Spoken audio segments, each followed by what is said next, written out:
বিয়ের প্রথম রাতে কোথায় বরের সাথে থাকবো সেটা না করে সতীনের বাচ্চার জন্য ফিডার তৈরি করতে হচ্ছে। রান্নাঘরে থাকা নতুন বউয়ের রাগী চেহারা দেখে ঠোঁটের কোণে কিঞ্চিৎ হাসির রেখা ফুটে ওঠে সিরাতের।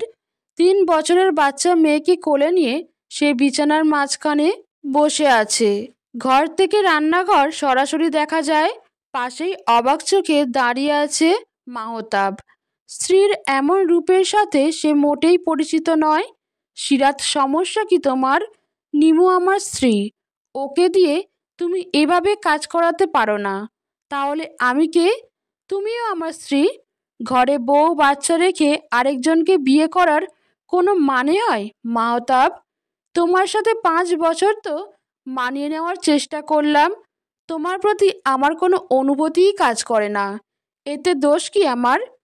অনুভূতি কাজ করে না, অথচ প্রতি রাতে আমার কাছে ঠিকই আসতে পারো। অনুভূতি যদি না থাকে তাহলে আমার কোলে তোমার বাচ্চা এলো কিভাবে? কাছে আসার সময় অনুভূতি ঠিকই জন্মায়, কিন্তু দায়িত্ব নেওয়ার বেলা অনুভূতি শেষ। কথাগুলো বলার সময় রাগে সিরাতের চোখের কোণে পানি জমা হয়। বাচ্চাকে আঁকড়ে ধরে সে এক নজরে তার সামনে থাকা মানুষটাকে দেখে যাচ্ছে। এই মানুষটা তার কাছে বড্ড অচেনা লাগছে আজ। মাহতাব সিরাতের কাছে এসে বসে শান্ত স্বরে বলে, আমি তোমার বা আমাদের সন্তানের দায়িত্ব অস্বীকার করছি না, কিন্তু নিমুর প্রতিও আমার একটা দায়িত্ব আছে। ওকে বিয়ে করে এই বাসায় এনেছি আমি, এখন চাইলেই ওকে বাসা থেকে বের করে দিতে পারবো না আমি। ভালো তো, বের করতে হবে না, থাকুক এখানেই সে। আমি তোমার মতো মেয়ের সাথে এক বাসায় কিছুতেই থাকতে পারবো না। নিবুকে ঘরের ভেতরে প্রবেশ করতে দেখে সিরাত অস্বাভাবিকভাবে বলে, তাহলে বেরিয়ে যাও, এই বাসা আমার, সামনে দাঁড়িয়ে থাকা মানুষটাও আমার। তুমি কোথা থেকে আসলে? হ্যাঁ, মাহতাব আমাকে ভালোবেসে বিয়ে করেছে, সে বিবাহিত জেনেও সম্পর্কে কেন জড়ালে তুমি? তুমি কেমন মেয়ে বলো তো? পরিবার থেকে কোনো সুশিক্ষা পাওনি তাই না? খবরদার, আমার পরিবার তুলে কথা বলবে না তুমি। তুমি কেমন মেয়ে যে নিজের স্বামীকে ধরে রাখতে পারোনি? নিমুর চিৎকারে বিরক্তি নিয়ে চোখ বন্ধ করে নেয় সিরাত।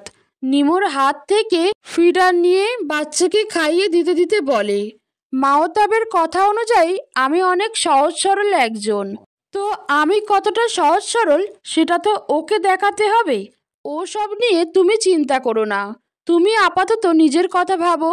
সিরাতের কথায় গুরুত্ব না দিয়ে নিমু মাহতাবকে প্রশ্ন করে, আজ আমাদের বিয়ে হয়েছে, এই রাতটা আমাদের জন্য বিশেষ একটা রাত। তুমি কি সারা রাত তোমার প্রথম স্ত্রীর সাথেই থাকবে? মাহতাব লম্বা একটা শ্বাস নিয়ে সিরাতকে উদ্দেশ্য করে বলে, তুমি বাচ্চাকে নিয়ে অন্য ঘরে যাও, আগামীকাল নিমুর জন্য অন্য ঘরের ব্যবস্থা করব আমি। রাত বাজে এখন 11টা বেজে 26 মিনিট। এখন যদি আমি পুলিশকে কল করি সেটা কি ভালো দেখাবে মাহতাব? সিরাত, অবাক হওয়ার কিছু নেই। তুমি হয়তো জানো না বিয়ের আগে আমি কেমন ছিলাম। আমাকে বেশি ঘাটানোর চেষ্টা করো না, ফল ভালো হবে না। এখন বের হয়ে যাও ঘর থেকে। মাহতাব আর কোনো কথা না বলে নিমুর হাত ধরে বের হয়ে যায় ঘর থেকে। অন্য ঘরে নিয়ে যায় তাকে। সিরাত ধীর পায়ে দরজার সামনে এসে দরজা লাগিয়ে দেয়।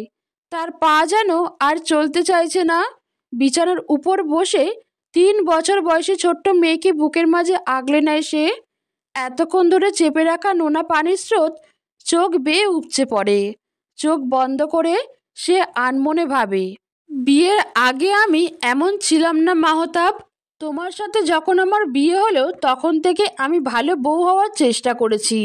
তোমার যেন আমাকে নিয়ে কোনো অভিযোগ না থাকে, সেই চেষ্টা করে গিয়েছি প্রতিনিয়ত। লক্ষ্মী বউ হওয়ার চেষ্টা করেছি। তুমি সব সময় আমাকে বলতে ভালোবাসো, আমাকে ছাড়া নাকি তুমি আর অন্য কাউকে নিয়ে ভাবতেই পারো না। অথচ সেই তুমি আজ অন্য একজনকে বিয়ে করে এই বাসায় এনে তুললে, যেখানে তোমার প্রথম স্ত্রী আর সন্তান উপস্থিত। অনেক চেষ্টা করেও সিরাত নিজেকে সামলাতে পারে না। কোন মেয়েই বা সহ্য করতে পারে এমন কিছু? 5 বছরে একটা দিনও তুমি আমাকে বুঝতে দাওনি। তোমার আরেকজনের প্রতি ভালো লাগা ভালোবাসা জন্মেছে, গতকাল অবধিও তুমি আমার সাথে ছিলে, ভালোবেসে নিজের বুকের মাঝে আমাকে আগলে নিয়ে ঘুমিয়েছিলে। এক মুহূর্তের মাঝে ভালোবাসা এভাবে কিভাবে বদলায়? আমার 5 বছরের ভালোবাসা কেন এভাবে হেরে গেল মাহতাব? তোমাকে ভালোবাসার জন্য কোনো কমতি তো রাখিনি আমি। আনমনে কথাগুলো ভাবার সময় সিরাতের মনে পড়ে ঘন্টা দুয়েক আগের কথা, যখন সদর দরজা খুলে মাহতাবের সাথে নিমুকে দেখেছিল সে। কলিং বেলের আওয়াজে সদর দরজা খুলে দেয় সিরাত। হাসি মুখে দরজা খুলে মাহতাবের পাশে বিয়ের সাজে সজ্জিত এক নারীকে দেখে নিমিষেই তার মুখের হাসি মিলিয়ে যায়। অবাক চোখে সে প্রশ্ন করে, এসব কি মাহতাব? মাহতাব নির্লিপ্ত কণ্ঠে জবাব দেয়, আমি নিমুকে বিয়ে করেছি, আজ থেকে সে আমার সাথে এই বাসায় থাকবে। কথাটা শুনে 2 পা পিছিয়ে যায় সে। কাঁপা কণ্ঠস্বরে সামনে থাকা মানুষটার দিকে প্রশ্ন ছুড়ে দেয়, কেন করলে এমন? তোমার মতো এত সরল একজনকে আমার স্ত্রী হিসেবে আমার পাশে মানায় না সিরাত।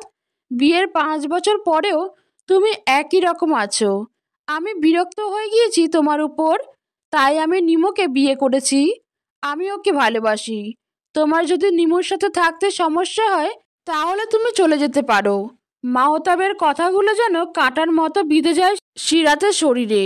5 বছরের সংসারে নিজের সবটুকু দেওয়ার পরেও সে তার স্বামীর মন পায়নি ভেবেই অবাক হয় সে। আজ তার গলা দিয়ে আওয়াজ বের হচ্ছে না, কান্নাগুলো সব দলা পাকিয়ে যাচ্ছে গলার মাঝে। তবুও সে জিজ্ঞেস করে, এই 5 বছরে আমার প্রতি কি তোমার একটুও ভালোবাসা জন্মায়নি মাহতাব? মাহতাব খানিকক্ষণ চুপ থেকে বলে, হয়তো ভালোবাসি, কিন্তু আমি নিমুকে ছাড়তে পারবো না। ঘরে আমাদের 3 বছরের ছোট্ট মেয়েটা ঘুমাচ্ছে। সে ঘুম থেকে উঠে যখন জিজ্ঞেস করবে কে এই মেয়ে, তখন কি জবাব দেবে তুমি তাকে? এই প্রশ্নের কোনো জবাব মাহতাব দিতে পারে না। আদৌ কি এই প্রশ্নের কোনো উত্তর আছে তার কাছে? কি হলো, আমার প্রশ্নের উত্তর দাও। আমি এত কিছু জানি না। এই মুহূর্তে আমি তোমার সাথে আর কোনো কথা বলতে চাই না। কথাটা বলে মাহতাব নিমুকে নিয়ে বাসার ভেতরে ঢুকলো। সিরাত বেশ শক্ত কণ্ঠে বলে, দাঁড়াও মাহতাব, তোমরা তো এভাবে ভেতরে যেতে পারবে না। মানে? এই মুহূর্তে যদি আমি পুলিশকে কল করে জানাই যে আমার স্বামী আমার উপর অত্যাচার করে, এমনকি আমাকে বাসায় রেখে অন্য নারীদের সাথে সম্পর্ক রেখে দিনের পর দিন আমাকে ঠকিয়েছে, আর আজ সে অন্য একজনকে বিয়ে করে এনেছে, এরপর যদি বাসায় পুলিশ আসে, সেটা কি ভালো হবে? এসব কি বলছো তুমি? পাগল হয়ে গিয়েছো? এমন কিছু হোক, সেটা যদি তুমি চাও, তাহলে আমি যা বলবো সেটাই করবে তুমি। এর মাঝে বাচ্চার কান্নার আওয়াজ পেয়ে ঘরে ছুটে যায় সিরাত। মেয়েকে কোলে নিয়ে মাহতাবের উদ্দেশ্যে বলে, তোমার নতুন বউকে বলে বাচ্চার জন্য ফিডার তৈরি করে আনতে। অসম্ভব, আমি পারবো না। নিমুর কথায় সিরাত সরু চোখে মাহতাবের দিকে তাকিয়ে বলে, কল করব পুলিশকে? না থাক, আমি বলছি ওকে। মাহতাবের মুখে ভয়ের ছাপ দেখে মুচকি হাসে সিরাত। নিমু, দয়া করে আর কথা বাড়িও না, আমি সব কিছু সামলে নেব। আপাতত তুমি রান্নাঘরে গিয়ে বাচ্চার জন্য ফিডার তৈরি করে আনো। মাহতাব, ঝামেলা করো না নিমু, এই মুহূর্তে কোনো ঝামেলা না চাইলে যা বলছি সেটা করো। একরাশ রাগ নিয়ে নিমু ঘর থেকে বের হয়ে যায়। কি ব্যাপার সিরাত, সকাল 10টা বাজতে চললো, তুমি এখনো কিছু রান্না করলে না কেন? মাহতাবের কথা শুনে লম্বা হাই তুলে বিছানার উপর বসে সিরাত উত্তর দেয়, আজকে আমার শরীরটা কেমন যেন করছে, বিছানা থেকে উঠতেই ইচ্ছা করছে না। তার উপর আমাদের মেয়ে নাভিয়া আমাকে একদমই ছাড়তে চাইছে না আজ। তাহলে আমরা কি না খেয়ে থাকবো? তা কেন? তুমি তোমার নতুন বউকে বলো আজকে রান্নাটা করে ফেলতে। সিরাতের কথা শেষ হতেই নিমু খানিকটা চেঁচিয়ে বলে, আমি রান্না করতে পারবো না। আমার বাবার বাড়িতে আমি নিজে হাতে খাবার বেড়ে নিয়েও খাইনি কখনো। স্বামীর ঘর করতে এসেছো আর এখন এইসব বলছো? আমিও বাবার বাড়ি সবার কাছে ভীষণ আদুরে ছিলাম। নিজের সংসারে এসে সবাইকে মানিয়ে নিয়ে কাজ করতে হয়। বিয়ে সম্পর্কে বিন্দুমাত্র জ্ঞান না রেখে বিয়ে করে ফেললে। এই চুপ করো তো তুমি, তোমার থেকে কোনো পরামর্শ চাইনি আমি। তোমার মতো মেয়ের সাথে কথা বলার জন্য বসে নেই আমি, বুঝলে? এই, তোমার মতো মেয়ে মানে কি? হ্যাঁ, বিবাহিত পুরুষের সাথে সম্পর্ক করা মেয়েদের কি বলে জানো না? সিরাত, চুপ করো। কেন সকাল সকাল ঝগড়া করছো তুমি? মাহতাবের এমন কথায় সিরাতের চোখে মুখে ফুটে ওঠে বিরক্তির ছাপ। ঝগড়া আমি আগে শুরু করিনি মাহতাব, তাই ভুলেও আমাকে কিছু বলবে না তুমি। আচ্ছা, ভুল হয়েছে আমার। এখন কথা না বাড়িয়ে রান্নাঘরে যাও, আমরা দুজন খেয়ে বের হব। 1 মিনিট, আমাকে কি তোমার নতুন বউয়ের কাজের লোক মনে হয়? আমি রান্না করব আর সে খেয়ে পটের বিবি সেজে ঘুরবে? শক্ত মন্দ না? তুমি কি চাচ্ছ বলো তো? নাবিয়া এখন ঘুমাচ্ছে, একটু আগেই ঘুমিয়েছে আমার মেয়েটা। ওকে রেখে এখন আমি কোথাও যাব না। আগে তো নাবিয়াকে ঘুমিয়ে রেখেই সব কাজ করতে। তখন আমাদের বাসায় আর কেউ ছিল না, কিন্তু এখন তো আছে। শুনে রাখো, আমি তোমার এই উটকো ঝামেলার কোনো কাজ করতে পারবো না। সিরাত, একদম চিৎকার করবে না। এখনো আশেপাশের কেউ তোমার খবরটা জানে না। তুমি চাইলে আমি নিজ দায়িত্বে সোসাইটির সবাইকে খবরটা জানাতে পারি। জানাবো? তুমি কি আমাকে ভয় দেখাচ্ছ? একদমই না। তুমি যা করেছো তাতে ভয় দেখানোর কিছু নেই। আর তুমি কি ছোট বাচ্চা যে আমি ভয় দেখাবো আর তুমি ভয়ে কাঁপবে? তুমি নিজেও জানো যে তুমি অন্যায় করেছো। তাই বলছি, আমাকে বেশি রাগিও না, এর ফল ভালো হবে না। ধুর, তোমার সাথে কথা বলাই বেকার। নিমো, আজকের রান্নাটা তুমি করে নাও। এইসব তুমি কি বলছো মাহতাব? রান্না আর আমি? আমি আগে কখনো রান্না করিনি। নিমুর কথায় মাহতাব চোখ বন্ধ করে কয়েকবার শ্বাস ছেড়ে তাকে পাশে নিয়ে গিয়ে বলে, এখন বেশি ঝামেলা করো না। পরিস্থিতি হাতের বাইরে চলে গেলে আমি আর সামলাতে পারবো না। মাহতাব, তুমি কি ভয় পাচ্ছ? তোমার যদি এতটা সমস্যা থাকে তাহলে আমাকে বিয়ে করলে কেন? তবে কি তুমি আমাকে ভালোবেসে বিয়ে করনি? বাধ্য হয়ে বিয়ে করেছো? বিষয়টা এমন নয় নিমু। আমি ভেবেছিলাম সিরাত তেমন ঝামেলা করবে না, করলেও ওকে সামলে নিতে পারবো আমি। কিন্তু সিরাত এখন যা করছে সেটা আমার কল্পনার বাইরে ছিল। তুমি আমাকে বলেছিলে তোমার প্রথম স্ত্রী অনেক শান্ত ভদ্র, সহজে তর্ক করে না, তোমার সব কথা মেনে চলে। কিন্তু আমি তো সব বিপরীত দেখছি। সিরাতের এমন রূপ দেখে আমিও অবাক হয়েছি। ও এতদিন এমন ছিল না, অথচ আমাকে দেখে এমন হয়ে গেল, তাই না? এইভাবে চললে ওই মেয়ের সাথে এই বাসায় একসাথে আমি থাকতে পারবো না। এখন মেজাজ খারাপ করে কোনো লাভ নেই। আমার একটা কাজ আছে, আমি বাইরে যাচ্ছি। বিকেলে ফিরে আমরা এইসব নিয়ে আলোচনা করব। এই সময়টুকু তুমি ওর সাথে কোনো ঝামেলা করো না, এটা আমার অনুরোধ। আর সিরাজ যদি কিছু বলে তাহলে সেটা চুপচাপ মেনে নেবে, কারণ এই মেয়ে এখন যা আচরণ করছে তাতে আমাদের সাথে যা কিছু করে ফেলতে পারে। তার মানে আমি ওর সব কথা মেনে চলবো, তাই তো? তুমি কি আমাকে তোমার স্ত্রী আর মেয়ের দেখভাল করার জন্য বিয়ে করেছো? না, আপাতত যা বলছি সেটা করো। বিকেলে বাসায় এসে আমি নিজে সিরাতের সাথে কথা বলবো, তুমি চিন্তা করো না। নিমু রাগ করে ঘর থেকে বের হয়ে যায়। মাওতাব সিরাতের কাছে এগিয়ে এসে মেয়ের পাশে বসে কপালে চুমু দেয়। অতঃপর সিরাতের উদ্দেশ্যে বলে, আমি একটা কাজে বাইরে যাচ্ছি। জানি তুমি আমার উপর অনেক রেগে আছো, কিন্তু এই মুহূর্তে নিমুর সাথে আর কোনো ঝামেলা করো না সিরাত। আমি বাসায় ফিরে একটা সিদ্ধান্ত নেব, ততক্ষণ পর্যন্ত একটু চুপচাপ থাকো। সিরাত শান্ত স্বরে বলে, কি সিদ্ধান্ত নেবে তুমি? আমাকে ডিভোর্স দেওয়ার সিদ্ধান্ত? মাওতাব কিছু না বলে এক পলক সিরাতের দিকে তাকিয়ে চুপচাপ ঘর থেকে বেরিয়ে যায়। সিরাত দরজার পানে চেয়ে মুচকি হাসে। চোখের কোণে পানি জমলেও এবার সে আটকে নেয় সেই পানি। চোখের কোণ বেয়ে গড়িয়ে পড়তে দেয় না। 5 বছর তোমার সাথে সংসার করছি আমি। 5টি বছর নিজের পুরনো রূপ ভুলে শুধুমাত্র তোমার জন্য নতুন রূপে নিজেকে সাজিয়েছি আমি। চারপাশে এত এত বিবাহ বিচ্ছেদ দেখে আমি ভয় পেয়েছিলাম, তাই তোমার মনের মতো হওয়ার চেষ্টা করেছি সব সময়। কিন্তু ছেলেদের তো একজনে বেশি দিন মন টেকে না। সমস্যা নেই মাহতাব, তুমি যে সিরাতকে সহজ সরল বলে অবজ্ঞা করেছো, এবার সেই সিরাতের আসল রূপ দেখবে। আমি এমন একজন হব যাকে দেখে এই সমাজের অনেক মেয়ে নিজেদের পাল্টানোর উৎসাহ পাবে। তুমি ভুল জায়গায় ভুল সিদ্ধান্ত নিয়ে ফেলেছো মাহতাব। ঘরের মাঝে পায়চারি করছে নিমু, রাগে তার শরীর জ্বলে যাচ্ছে। দুই হাত মুষ্টিবদ্ধ করে পাশের টেবিলে শব্দ করে সে নিজের রাগ নিয়ন্ত্রণের চেষ্টা করেও ব্যর্থ।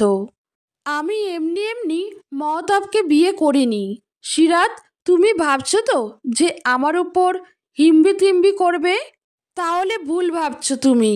আমি অবিবাহিত হওয়া সত্ত্বেও মাহতাবকে বিয়ে করেছি। তার পেছনে অবশ্যই কারণ আছে। যদিও ভেবেছিলাম তুমি তেমন ঝামেলা করবে না, কিন্তু একবার যখন ঝামেলা করে ফেলেছো তখন তোমাকে তো আমি ছেড়ে দিব না।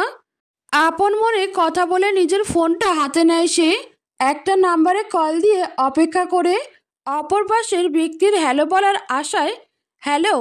কাঙ্ক্ষিত মানুষের কণ্ঠ শুনে নিমু বলে ওঠে, কেমন আছিস? ভালো থাকি কিভাবে বল? তুই আমাদের কাউকে কিছু না বলে বিয়ে করে ফেললি। একবার জানাবি তো নাকি? রাগ করিস না তুলি, আমি আসলে কাউকে জানানোর সময় পাইনি। হঠাৎ করেই আমি আর মাওতাব বিয়ের সিদ্ধান্ত নিয়েছি, তাই তেমন কাউকে জানানো হয়নি। মাওতাব ভাইয়া না বিবাহিত? তাহলে তোরা এত জলদি বিয়ে করলি কেন? আমার একা থাকতে সমস্যা হচ্ছিল, একটা আশ্রয়স্থলের প্রয়োজন ছিল আমার, তাই এই মুহূর্তে ওকে বিয়ে করা ছাড়া আমার কাছে আর কোনো উপায় ছিল না। আচ্ছা, তারপর বল, হঠাৎ আমাকে কল দিলি যে? আমি তোর সাথে দেখা করতে চাই তুলি। বিশেষ কোনো প্রয়োজন? দেখা করে সব বলবো। তুই আগামীকাল ব্যস্ত থাকবি? না, তেমন কোনো কাজ নেই আগামীকাল। ঠিক আছে, আমি তোকে আজ রাতে দেখা করার সময় আর ঠিকানা জানিয়ে দিব। এখন রাখি। আচ্ছা। দণ্ডবিধি আইন 1860-এর 494 বিধান অনুযায়ী প্রথম স্ত্রীর অনুমতি ব্যতীত যদি কোনো ব্যক্তি দ্বিতীয়বার বিয়ে করেন তাহলে এই ধারায় বিধান মতে স্ত্রী ফৌজদারি মামলা করতে পারবেন।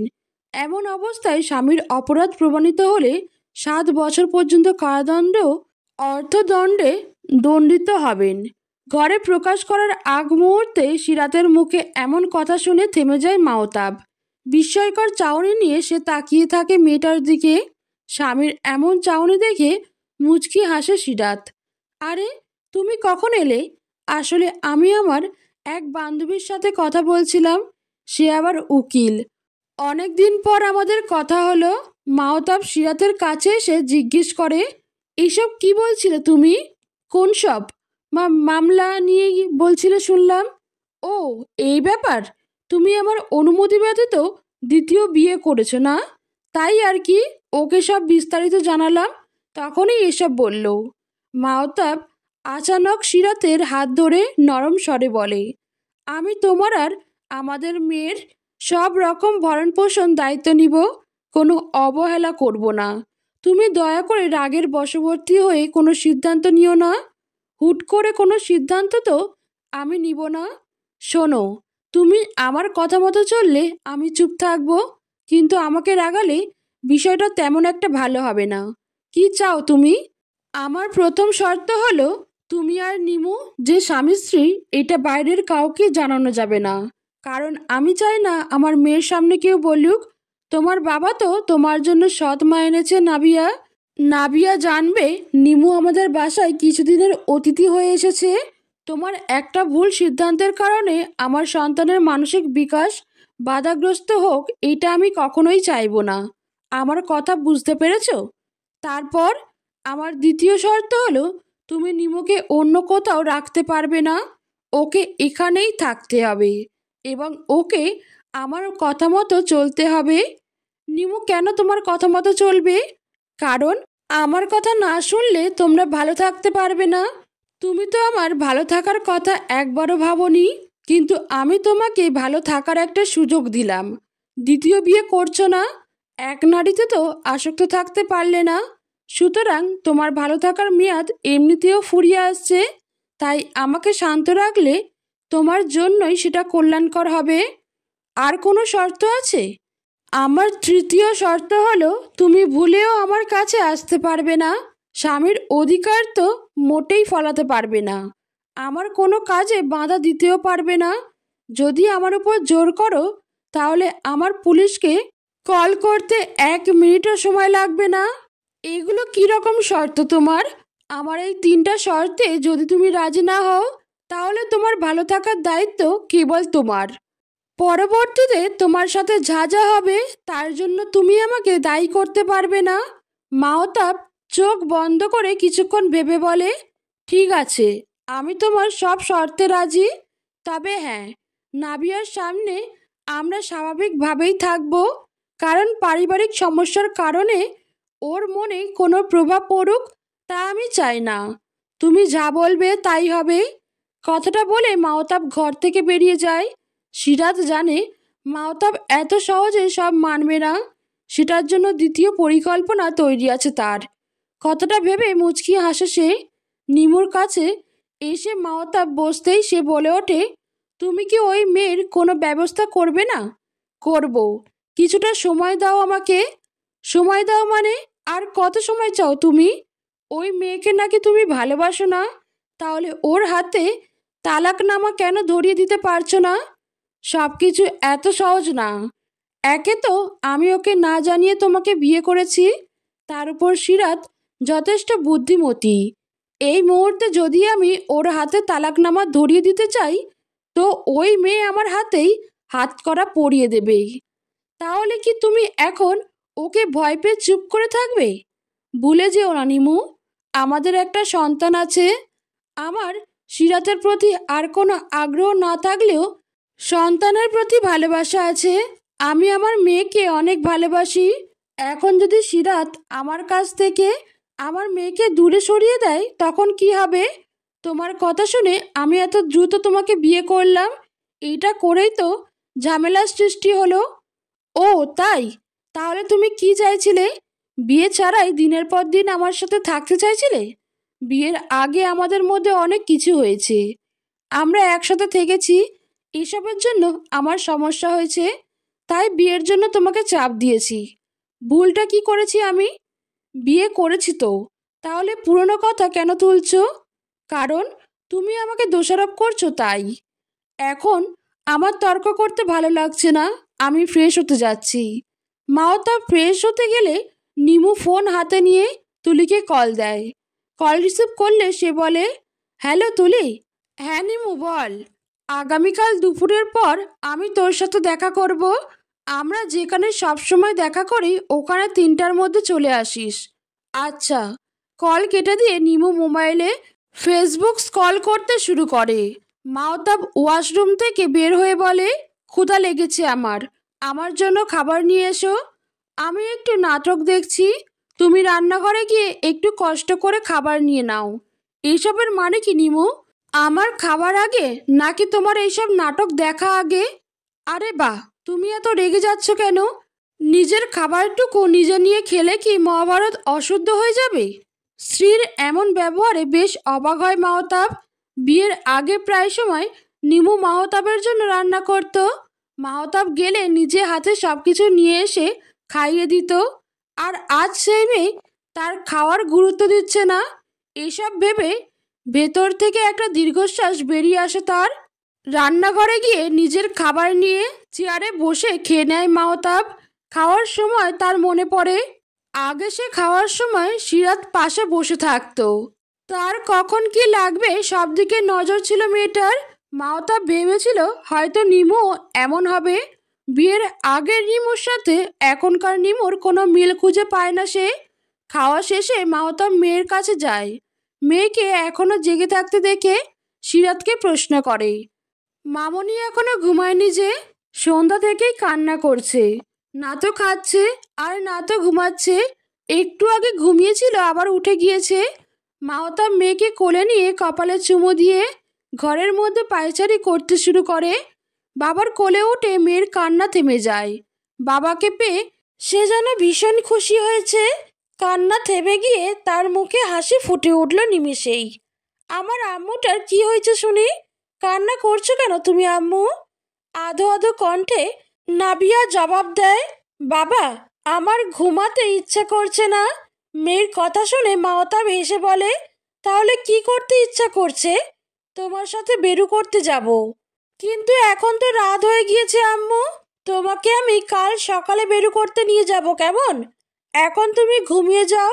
বাবার কথা শুনে মেয়ের মনটা খারাপ হয়ে যায়। সে ঠোঁট ফুলিয়ে ফুপিয়ে ওঠে। সিরাত, আমার ডেবিট কার্ড কে ফ্রিজ করে দিয়েছে? ঘর গোছাতে গোছাতে সিরাত জবাব দেয়, আমি। কিসের জন্য এমন করলে তুমি? তুমি রেগে যাচ্ছ কেন? আমাদের তো ব্যাংক থেকে এখন টাকা তোলার প্রয়োজন নেই। আর আমি শুনলাম তুমি আজকাল একটু বেশিই টাকা খরচ করছো। আমাদের মেয়ের একটা ভবিষ্যৎ আছে না? এইভাবে টাকা খরচ করলে জমাবে কি? তাই বলে তুমি আমাকে না জানিয়ে এমন একটা কাজ করে ফেললে? অযথা কাজে টাকা ব্যয় করা আমার পছন্দ নয় মাহতাব। এই কথাটা তো তুমি আগে থেকেই জানো। যাই হোক, কার্ড যেহেতু আমরা দুজনেই ব্যবহার করতে পারি, এবং তুমি আমার নামে ওই ব্যাংক অ্যাকাউন্ট খুলেছিলে আমাদের বিয়ের পর, তাই আমি চাই টাকাগুলো আমাদের মেয়ের কাজে লাগুক। প্রতি মাসে তোমার হাতে যে টাকা আসে সেখান থেকে কিছু টাকা ব্যাংকে রেখে বাকি টাকা তো তুমি খরচ করো। আপাতত ব্যাংক থেকে আর কোনো টাকা তোলার দরকার নেই, কিন্তু আজকে আমার কিছু টাকা লাগবে যেটা ব্যাংক থেকেই তুলতে হবে। কত টাকা লাগবে? 25,000 টাকা। এত টাকা কেন লাগবে? মাওতাব কিছুক্ষণ থেমে জবাব দেয়, নিমোর দরকার ছিল আর কি। ওই মেয়ের জন্য তুমি আমাদের মেয়ের ভবিষ্যৎ অন্ধ করতে চাও? এমনিতেও তোমাকে ভরসা নেই, কবে না জানি আমাদের মেয়েকেও ভুলে যাও। তুমি তার কোনো নিশ্চয়তা নেই। আমি নাবিয়াকে অনেক ভালোবাসি সিরাত, ওর ভবিষ্যৎ নিয়ে আমিও যথেষ্ট চিন্তা করি। সিরাত তাচ্ছিলের হাসি এসে বলে, যদি তাই হতো তাহলে তুমি অন্য নারীতে আসক্ত হতে পারতে না। মেয়ের কথা চিন্তা করে হলেও আমার সাথে সুখে শান্তিতে সংসার করতে। যে পুরুষ বিয়ের 5 বছরের মধ্যে অন্য নারীর প্রতি দুর্বল হয়ে যায়, সে আর যাই হোক কাউকে মন থেকে ভালোবাসতে পারে না। আমার প্রতি তোমার ভালোবাসা এত দ্রুত শেষ হয়ে গেল? তাহলে তো বলতেই হয় 2 দিন পর নাবিয়াকে ভুলে যেতেও সময় লাগবে না তোমার। তোমার সাথে এসব বিষয়ে আমি এখন কোনো তর্ক করতে চাই না। আচ্ছা শোনো, আজকের মতো টাকা তুলতে দাও সিরাত, নয়তো আরেকটা ঝামেলা সৃষ্টি হবে। ঝামেলা হলে হোক, তাতে আমার সমস্যা নেই, কিন্তু আমি কোনো উটকো ঝামেলার পেছনে তোমাকে এভাবে টাকা খরচ করতে দিতে পারবো না। তোমার কি মনে হচ্ছে না তুমি বেশি বাড়াবাড়ি করছো? করলে করছি, আমাদের মেয়ের জন্য করছি। আশা করি এইতে তোমার কোনো সমস্যা নেই। মাওতাব আর কিছু না বলে বিরক্তিকর চেহারা নিয়ে ঘর থেকে বের হয়ে যায়। সিরাজ সেদিকে তাকিয়েও কিছু বলে না। ঘরে এসে নিমুর প্রশ্নের মুখোমুখি হতে হয় মাওতাবকে। টাকা তুলেছো? আমার কিন্তু আজ দুপুরের মধ্যেই টাকাগুলো লাগবে। এতগুলো টাকা তুমি কি করবে? আমার একটু দরকার আছে, বলেছি তো। কি দরকার সেটা তো বলনি। তুমি আমাকে এত প্রশ্ন কেন করছো? তোমার এত এত টাকার মধ্যে থেকে মাত্র 25,000 টাকা তুমি আমাকে দিতে পারছো না? আজকে আমি টাকা দিতে পারবো না তোমাকে। কেন? আমার কাছে এই মুহূর্তে টাকা নেই। ঢাকা শহরে তোমার বাবার দুইটা 5 তলা বিল্ডিং আছে, তোমাদের নামকরা একটা রেস্তোরাঁ আছে, প্রতি মাসে সেখান থেকে তো টাকা আসেই। তার উপর তোমার নিজস্ব একটা ফ্যাক্টরি আছে। আমি তো কোনো গরিব ভিখারিকে বিয়ে করিনি মাহতাব। যেখানে প্রতি মাসে তুমি লাখ লাখ টাকার ব্যবসা করো, সেখানে আমাকে মাত্র 25,000 টাকা দিতে তোমার হাত কাঁপছে? আমি কি তোমাকে টাকা দিই না? প্রতি মাসে তোমার জন্য আমি 30,000 টাকা করে পাঠিয়েছি। যখন যা চেয়েছো তাই দিয়েছি, কিন্তু 2-1বার সমস্যা থাকতেই পারে। আমি টাকার মেশিন নই যে তুমি যখন টাকা চাইবে তখনই টাকা দিতে বাধ্য থাকবো আমি। কথাটা বলে মাহতাব ঘর থেকে বেরিয়ে সোজা বাইরে চলে যায়। নিমোর আগে ফুঁসতে ফুঁসতে বিছানার উপর বসে চাদর খামচে ধরে। সিরাত দূর থেকে এসব দেখে মুচকি হাসে। এটা তো কেবল শুরু। এই সিরাত, যে তোমাদের সাথে আরো কি কি করবে সেটা ভাবতেও পারবে না তোমরা। আমি ভালোর ভালো আর খারাপের জম। মাম্মি, আমার ক্ষুধা লেগেছে। মেয়ের পাশে বসে সিরাত কোলে তুলে নেয় তাকে, গালে চুমু দিয়ে বলে, তুমি এখানে বসে খেলনা দিয়ে খেলতে থাকো, আমি এক্ষুনি তোমার জন্য খাবার বানিয়ে আনছি।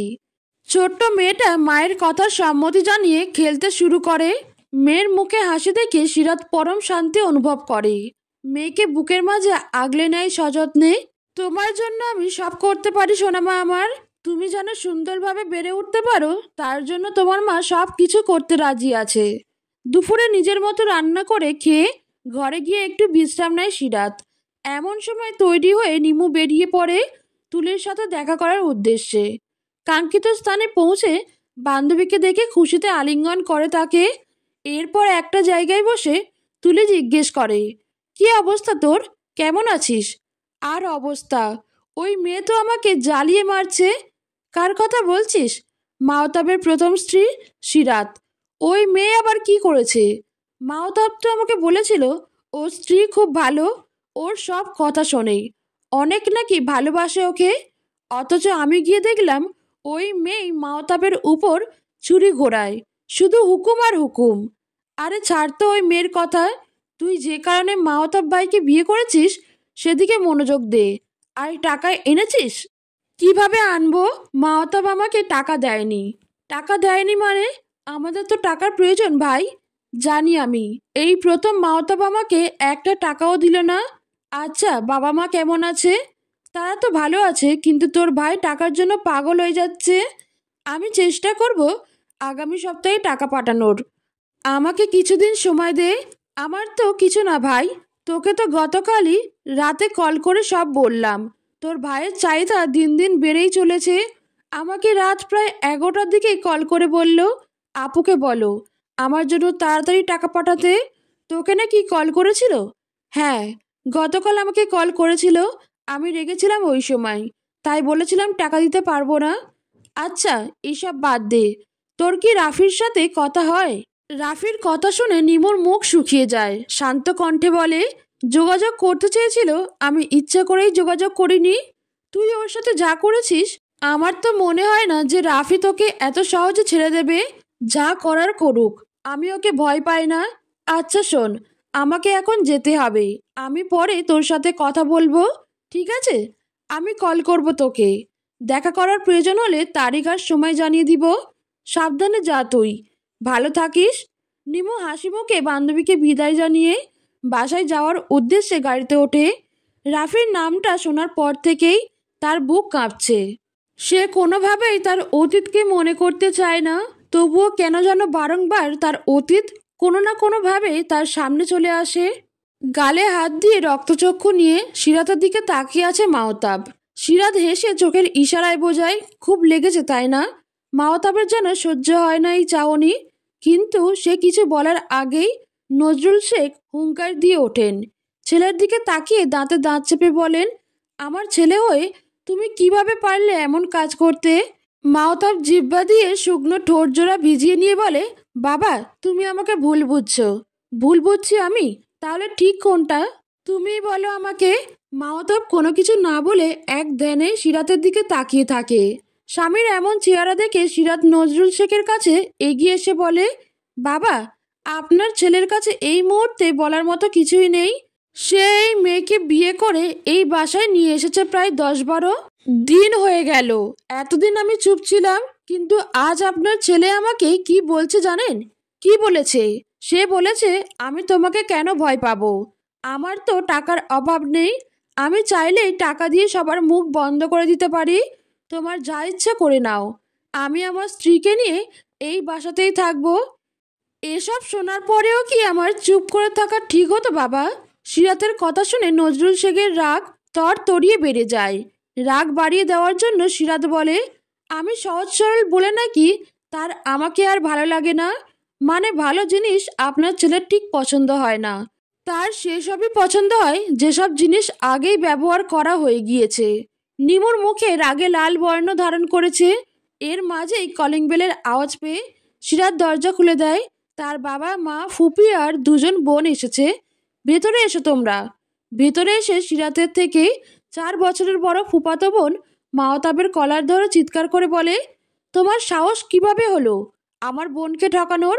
এত স্পর্ধা কোথায় পেলে তুমি? আপু শান্ত হও তুমি, ওর কলার ছেড়ে দাও। বোনের মুখে এমন কথা শুনে অবাক হয় মালিয়া।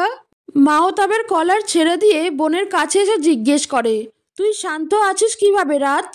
এই ছেলে তোর মতো একজনকে ঠকিয়ে আরেকটা বিয়ে করলো, আর তুই চুপচাপ সব মেনে নিচ্ছিস? কে বলল মেনে নিচ্ছি? সে হয়তো আমাকে চেনে না, কিন্তু আমার বাড়ির মানুষজন তো আমাকে চেনে। আমি কি সত্যিই মেনে নেওয়ার মতো মেয়ে আপু?